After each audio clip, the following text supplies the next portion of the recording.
While many Americans on the mainland look forward to voting in this year's general election, residents in U.S. territories can only dream about having such a democratic right.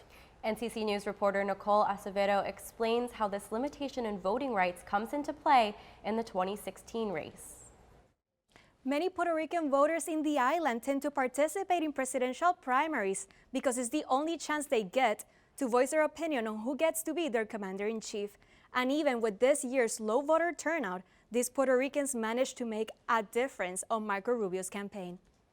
Marco Rubio's campaign gained huge momentum after his win in Puerto Rico, taking over 23 delegates to back him up at the Republican Party's National Convention this summer.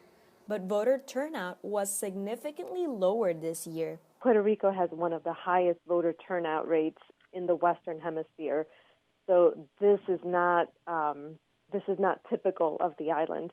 About 34,000 Puerto Ricans in the island voted on Sunday's primary, while back in 2012, a whopping 126,000 Puerto Ricans showed up to the voting booths. Not voting is voting, says this graduate student from Louisiana who's working on her PhD in political science.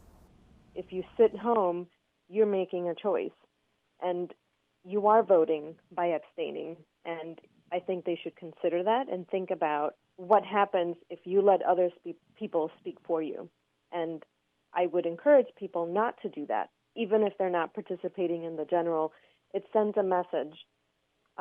If you call the Rubio campaign right now, they wouldn't tell you Puerto Rico doesn't matter. Voters in Puerto Rico and other U.S. territories can't participate in the electoral process. The Constitution explicitly allocates electoral college votes by state, and so if you're not a state government, there is no provision in the Constitution that allows the allocation of electoral college votes to that territory. However, there are no rules in the Constitution that tells political parties how to choose their presidential candidates.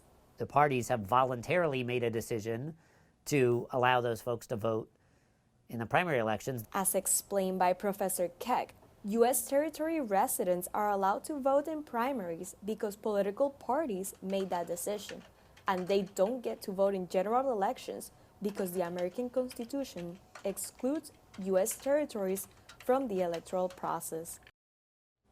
U.S. territory residents could only have full voting rights if they are incorporated as states or if the Constitution is amended to allow more representation. But instead of waiting for this, many Puerto Ricans have declared residency here in the United States and vote for the president.